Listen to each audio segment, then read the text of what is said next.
amazing finds underground, the power of the quartz crystal from an indigenous point of view. Steve McCamley on Collective Spark reports crystals have been used by several ancient cultures from around the world for a very long time. You can find literature on them in the Vedas, Buddhist tradition, ancient Egypt, and ancient Greek lore. They're also described in the shamanistic practices of several indigenous cultures, as well as within ancient lost civilizations like Atlantis. Even Nikola Tesla was fascinated by crystals, saying that in a crystal we have clear evidence of the existence of a formative life principle, and though we cannot understand the life of a crystal, it is nonetheless a living being, Tesla said. These gemstones have been central to various cultures throughout human history. So why does mainstream anthropological literature seem to ignore crystals? Today, the meaning and significance of crystals are virtually unknown, which is a shame. The significant power of crystals could be used to help planet Earth and improve the overall health of the entire population.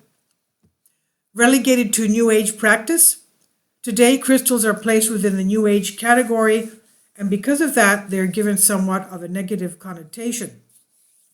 It's not as if only modern groups have all of a sudden started having an interest in crystals out of nothing. Interest in crystals do indeed have an interesting and ancient origin. The article is going to focus on the shamanistic perspective of crystals outlined by Michael Harner in his book, The Way of a Shaman. Harner is the founder of the Foundation for Shamanic Studies, and he actually pioneered the introduction of shamanism and the shamanic drum journey to contemporary life, and is recognized as a world leader in this movement. Harner received his anthropology PhD in 1963 from the University of California, Berkeley, and has taught at a number of institutions, including Columbia and Yale University. He served as co-chair of the anthropology section of the New York Academy of Sciences, but left academia in 1987 in order to devote himself full-time to shamanism. Please support my Patreon channel, since YouTube has again demonetized my YouTube channel. My Patreon channel will have 5 different videos from my YouTube channel every day. Thank you so much for your support and that you find all my content so interesting. You'll find the Patreon account details in the description box below. In 2003, he received an honorary doctorate in recognition of his achievements in shamanic studies. Now, the website dedicated to his legacy points out that he's not just an anthropologist who studied shamanism, he's an authentic white shaman, observes the distinguished transpersonal psychologist Stanislav Grof. Dr. Harner began learning about this in 1956 and 57. Now, clearly, if you're looking for a source to dive deep into the realms of shamanism, it's hard to think of a source as solid as this, which can provide reliable information. Now, the quartz crystal. According to The Way of a Shaman, while there is potentially an almost infinite variety of power objects, there is one kind in particular that is regularly found in the keeping of shamans. This is the crystal quartz. In North and South America, Australia, Southeast Asia, and elsewhere, shamans ascribe a singular importance to these pointed, six-sided stones that are usually transparent to milky white. Shamans use a wide variety of sizes, ranging from the length of a little gyre joint to rarer ones a foot or more in length. The quartz crystal is considered the strongest power object, among which widely separate people as the Jivaro in South America and the tribes of Australia. People as distant from one another as the Aborigines of Eastern Australia and the Yuman speakers of Southern California and ancient Baja California consider the quartz crystal living or a live rock. The widespread employment of quartz crystals in shamanism spans thousands of years. In California, for example, quartz crystals have been found in archaeological sites and prehistoric burial dating back as far as 8,000 years.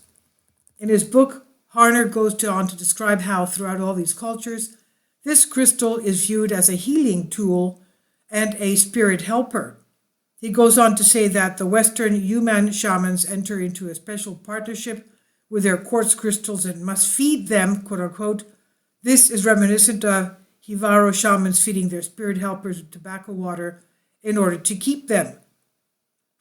Harner explains how some shamans in training had a piece of quartz sung, quote unquote, into their foreheads so they would be able to see things or see right into things. This concept is not much different from the concept of the third eye. Now, seeing into other worlds. Crystals of quartz were used from everything to seeing into other worlds to assisting in the extraction from patients of harmful disease or intrusions, as Harner calls them. He gives an example of the Warao shaman of South America, who believed that at death their soul would merge with the quartz crystal inside of his rattle and ascend to the sky in the form of light. The Australian Kabi shaman, with many crystals in his body, could journey down into the deepest waterholes where the rainbow spirit lived and receive more quartz crystals, and such a shaman would rise full of life and be a medicine man of the highest degree. A lot of power is associated with the crystal of quartz, according to shamanism, as Harner points out. In modern physics, the quartz crystal is also involved in the manipulation of power. Its remarkable electronic properties early made it a basic component in radio transmitters and receivers. Thin wafers sliced from quartz crystals later became basic components for modern electronic hardware such as computers and timepieces, and ladies' watches and clocks. Western science has obviously advanced to the point that it recognizes the quartz crystal as a power object, something that shamans have known for thousands of years. While this all may be coincidental, it's one of the many synchronicities that make the accumulated knowledge of shamanism exciting and even awesome. Not only did shamans use their crystals of quartz to heal, they used it to peer into the future, for seeing as well as divination. The interesting point in the book Harner brings up is the crystal ball, quote, with which people in our culture are familiar, at least by name, is simply a polished descendant of the old shamanic crystal, quote, unquote. He explains how some indigenous cultures use crystal gazing to see visions of the past, what's happening in the present, as well as to see in the future.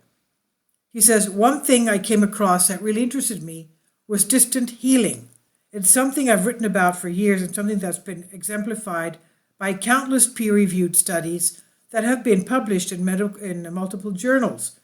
Distant healing is using one person's intention and directing it towards another for the purpose of healing.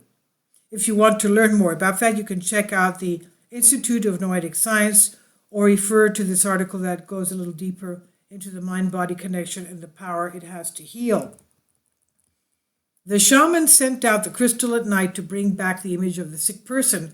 When the image arrived, the shaman danced around the crystal, shaking his rattle, and then ordered the crystal as a spirit helper to extract a harmful power intrusion from the image.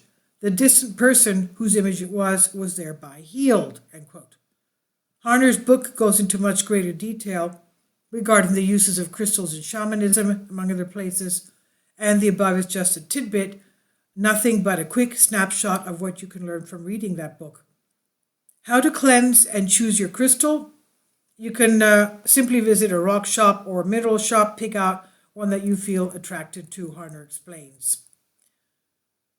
So this is by Creative Evolution, published here, Creative Commons, The Power of the Quartz Crystal from an Indigenous Point of View on Collective Spark. Please leave your comments and thank you for your support.